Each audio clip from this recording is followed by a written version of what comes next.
1925 সালের 9 আগস্টের রাত। উত্তরপ্রদেশের শাহজাহানপুর থেকে লখনউয়ের দিকে ছুটে চলেছে একটি ট্রেন। ট্রেনের ভেতর বসে থাকা যাত্রীরা তখনও জানতেন না, আর কিছুক্ষণের মধ্যেই তারা সাক্ষী হতে চলেছে এমন একটি ঘটনার, যা পরবর্তীকালে ভারতের স্বাধীনতার ইতিহাসে একটি ছাপ রেখে যাবে, যা পরবর্তীতে পরিচিত হবে কাকোরি ট্রেন অ্যাকশন নামে। প্রশ্ন হলো, সেদিন ট্রেন থামিয়ে বিপ্লবীরা আসলে কি চেয়েছিলেন? তারা কি শুধুই টাকা লুট করতে এসেছিলেন, নাকি এর পেছনে ছিল ব্রিটিশ শাসনের বিরুদ্ধে বিশেষ এক পরিকল্পনা? এই সব কিছুই আমরা জানব আজকের এই ভিডিওতে। 1920 দশকের কথা, যখন চৌরি চৌরার ঘটনার পর অসহযোগ আন্দোলন ব্যর্থ হয়, তখন দেশের তরুণদের মনে হয় একমাত্র সশস্ত্র বিপ্লব ও বল প্রয়োগের মাধ্যমেই ব্রিটিশ শাসনকে পুরোপুরিভাবে উৎখাত করা সম্ভব হবে এবং দেশের মানুষ তাদের গণতান্ত্রিক অধিকার ফিরে পাবে।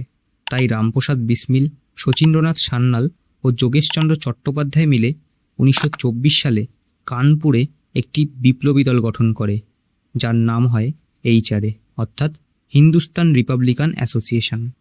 তাদের লক্ষ্য ছিল ব্রিটিশ শাসনের অবসান এবং একটি স্বাধীন ভারত প্রতিষ্ঠা। কিন্তু সমস্যা ছিল একটাই, অস্ত্র, প্রচারপত্র এবং সংগঠনের অন্যান্য কাজের জন্য, অর্থাৎ বিপ্লব চালাতে প্রয়োজন ছিল অর্থ। আর তখনই সামনে আসে এমন একটি সাহসী পরিকল্পনা। বিপ্লবীরা জানতে পারেন শাহজাহানপুর থেকে লখনউ যাওয়ার 8 নম্বর ডাউন প্যাসেঞ্জার ট্রেনে নিয়ে যাওয়া হতো ব্রিটিশ সরকারের রাজস্বের টাকা, যা সরকারি কোষাগারে জমা হতো। বিপ্লবীদের পরিকল্পনা ছিল যাত্রীদের ব্যক্তিগত সম্পদ নয়, শুধু সরকারি টাকা নিয়ে পালিয়ে যাওয়া। আর এই পরিকল্পনার জন্য বেছে নেওয়া হয় লখনউয়ের কাছের একটি জায়গা, কাকোরি। তারপর আসে 9 আগস্টের সেই রাত। পরিকল্পনা অনুযায়ী বিপ্লবীরা প্রস্তুত হয়ে গেলেন। এদের মধ্যে ছিলেন রামপ্রসাদ বিসমিল, আশফাকুল্লাহ খান, রাজেন্দ্রনাথ লাহিড়ী, চন্দ্রশেখর আজাদ এবং রোশন সিং সহ আরও কয়েকজন। ট্রেনটি কাকোরির কাছে আসার পর রাজেন্দ্রনাথ লাহিড়ী চেন টেনে ট্রেনটি থামিয়ে দেয়। এরপর বিপ্লবীরা ট্রেনের গার্ডের কামরার দিকে এগিয়ে যান। তারপর তারা গার্ডকে নিয়ন্ত্রণে নিয়ে সরকারি টাকার বাক্স বার করার চেষ্টা করেন। কিছুক্ষণের মধ্যেই স্পষ্ট হয়ে যায় তাদের লক্ষ্য শুধু ব্রিটিশ সরকারের কোষাগারের টাকাই ছিল। কিন্তু অভিযানটি পুরোপুরি তাদের পরিকল্পনা অনুযায়ী চলেনি। হঠাৎ একটি গুলি চলে ও নিহত হয় একজন যাত্রী, যার নাম ছিল আহমদ আলী, যিনি পেশায় একজন আইনজীবী ছিলেন। ঐতিহাসিক সূত্রে জানা যায় বিপ্লবীদের কোনো যাত্রীকে হত্যা করার পরিকল্পনা ছিল না। গুলিটি দুর্ঘটনাজনিত কারণে যাত্রীটির গায়ে গিয়ে লাগে।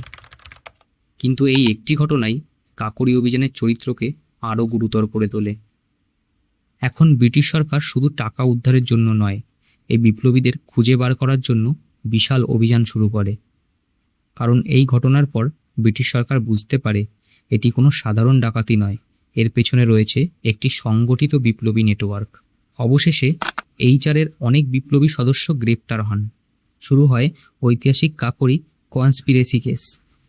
বিচার শেষে 4 জন বিপ্লবীকে মৃত্যুদণ্ড দেওয়া হয়। তারা হলেন রামপ্রসাদ বিসমিল, আশফাকুল্লাহ খান, রাজেন্দ্রনাথ লাহিড়ী ও রোশন সিং।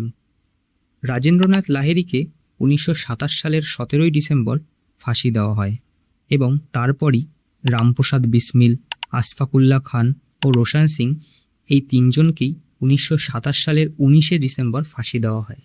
কাকোরি অভিযানের মূল উদ্দেশ্য তার সঠিক পরিণতি পায়নি ঠিকই, কিন্তু এটি শুধু একটি ট্রেন থামানোর ঘটনা ছিল না, এটি ছিল ব্রিটিশ শাসনের বিরুদ্ধে বিপ্লবীদের একটি প্রকাশ্য চ্যালেঞ্জ। এই ঘটনার মাধ্যমে ব্রিটিশ সরকার বুঝতে পারে ভারতের স্বাধীনতা আন্দোলনের লড়াই শুধু সভা, মিছিল কিংবা রাজনৈতিক আন্দোলনেই সীমাবদ্ধ ছিল না। দেশের তরুণদের একটি অংশ অস্ত্র হাতে নিয়েও ব্রিটিশ শাসনের বিরুদ্ধে লড়াই করতে প্রস্তুত। এটাই ছিল কাকোরি ট্রেন ডাকাতির আসল গল্প, যেটি কাকোরি ট্রেন অ্যাকশন বা কাকোরি কনস্পিরেসি কেস নামেও পরিচিত।